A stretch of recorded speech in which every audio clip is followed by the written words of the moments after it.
Gracious God, may the meditations of my mouth and the meditations of all our hearts be a pleasing offering to you, O God, our rock and our Redeemer.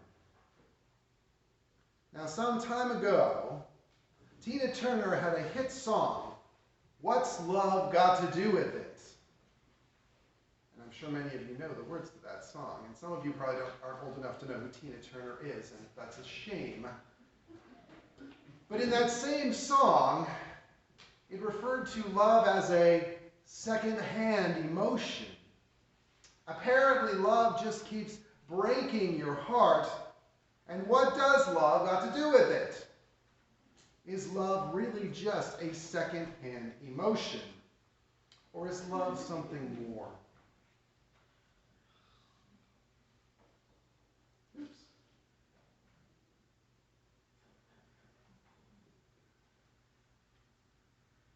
After all, for Christians, we understand love to be the very heart of our faith. Now, our first reading came from Leviticus 19, and some of you might have been surprised to see a reading from Leviticus. It doesn't show up very often in our lectionary. Now, I know for some of you, you were really excited because Leviticus is your favorite book, but most of you are probably indifferent because it's not a book of the Bible that you think much about. The focus of this reading from Leviticus is laid out at the very beginning. Follow God's example and be holy. In fact, chapters 17 through 26 of Leviticus are usually referred to as the Holiness Code by biblical scholars. This chapter describes how the people of God are to behave, and the final sentence commands the people to love your neighbor as yourself. Because to behave as the people of God, to be holy, is to love your neighbor as yourself. Love of God and love of neighbor cannot be separated. In fact, the people are to love their neighbor because God has first loved them. Now, you probably won't hear me say this very often about readings from Leviticus, but I think this is a text that is pretty easy for us to take heart to ourselves. Our second reading came from 1 Thessalonians 2, and this continues the theme of love. Here we have the Apostle Paul expressing his great love for the church in Thessaloniki, which he founded. And it's very appropriate that this is the oldest book of the New Testament. It was written before any of the Gospels were written, and before any of Paul's other letters. This is the oldest text in the New Testament. Here Paul is slightly defensive, arguing for why the Thessalonians should listen to him. He points out that he's never done anything to please people, only to please God. He's never ministered in exchange for money, and rather he describes himself in the most intimate and personal terms as a wet nurse who cares for babies.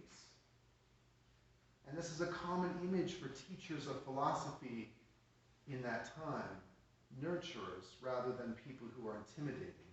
And here we have this beautiful statement of ministry, how we understand authentic ministers who don't flatter but speak the truth, who don't intimidate but nurture, and who deeply love those who they minister to.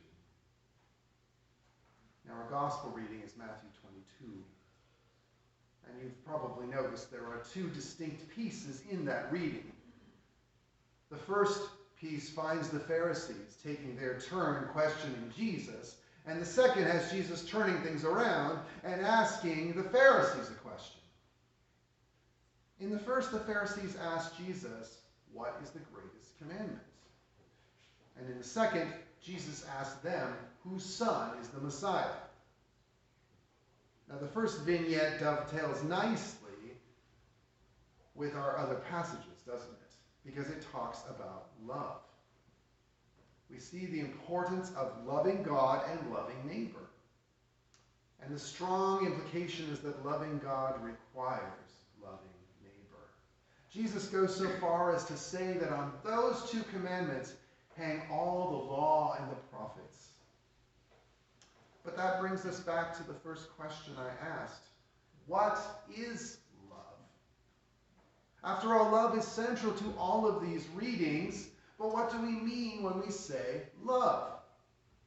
In our society, love is almost exclusively, well, it's actually, if we mean it in a serious way, if we use it in a non-serious way, it's used mostly to describe ice cream or other foods that we like.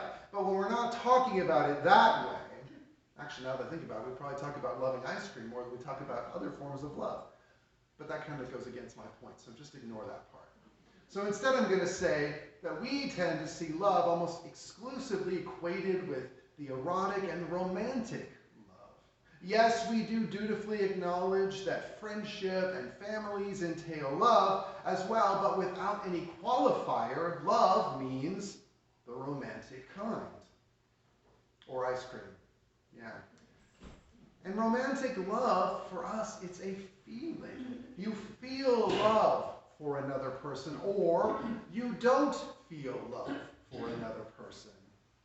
And we talk about falling in love, which really makes it sound like love just kind of happens by some quirk of fate or random chance, like a tornado hitting just your house, or winning the lottery, or repeatedly winning contests from radio stations. I think that's what Tina Turner's song is speaking out against, that sort of emotion, that sort of random thing that just sort of pops in, oh, I fell in love. She probably doesn't think that's particularly powerful or particularly useful, because we don't really need yet another feeling to tell us how to behave or how to act. But that definition of love wouldn't really make much sense to the ancient biblical writers, because the primary Hebrew word for love, chesed, is often rendered into English as steadfast love or faithfulness. Likewise, the Greek word for love, agape, is best understood as a self-giving love, where you put someone else's interests above your own. And neither of those words are feeling words. They seem to better line up with actions. You see, both chesed and agape reflect behaviors, actions of people. If you go back and read over the reading from Leviticus 19, you see it lists a variety of actions a person should either do or refrain from doing. And following those commandments with respect to your neighbor is in fact loving your neighbor. And when Paul feels defensive in his first letter to the Thessalonians, he lists off the things that he has done or hasn't done to show how much he loves, to demonstrate how he acts out his love for that fledgling church. And even Jesus' teachings reflect that same understanding. It's not directly in this reading today from Matthew, but we know that in Luke's version, when Jesus is asked, "Who is my neighbor?" in response to love your neighbor as yourself, Jesus tells a story about a Samaritan who showed love to a robbed and wounded Jewish man.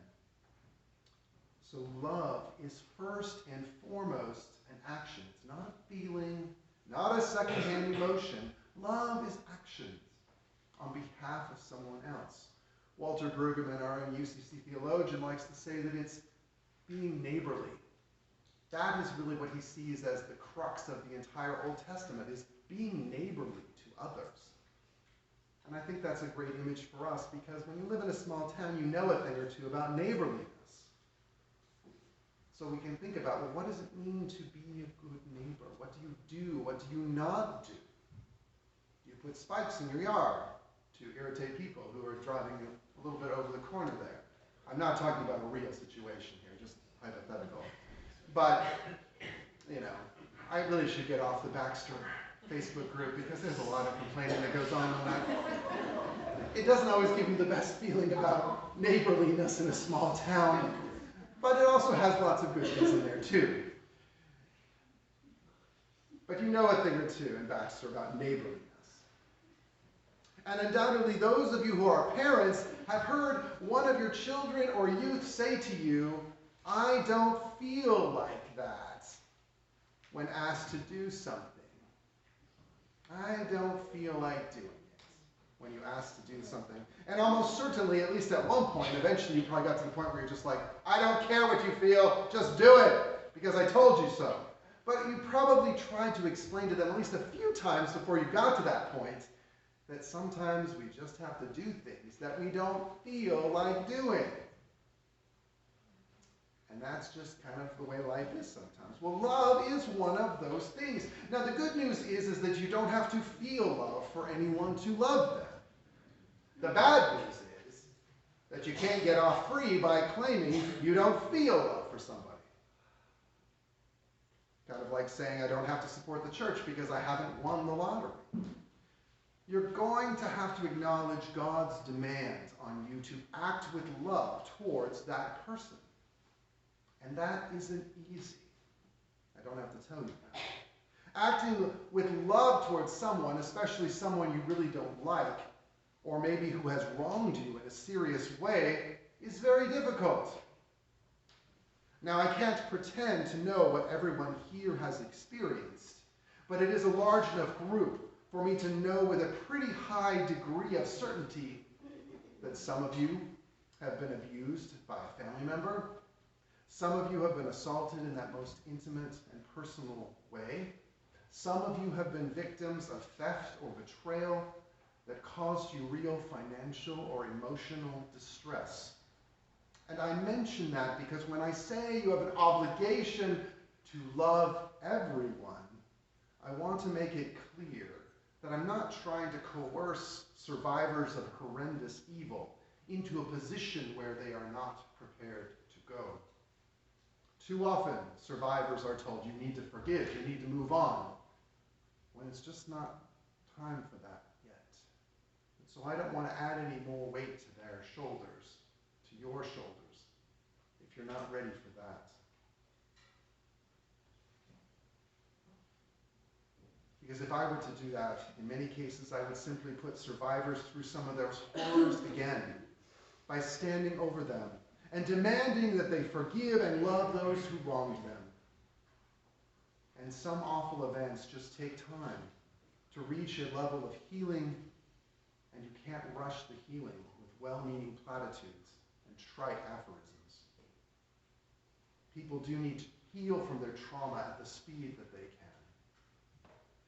But for the rest of us, and for the other areas of our lives, we do need to act out of love for everyone. And fortunately, feelings have very little to do with it. So, I hate to argue with the great Tina Turner, but it turns out that love has everything to do with it. But it's not some sentimental emotion. Love is about how you behave towards someone. When you act towards them in a neighborly way, a loving way, that is the love that the scriptures are talking about here. And that kind of love has been changing everything through Jesus and continues to change the world through us.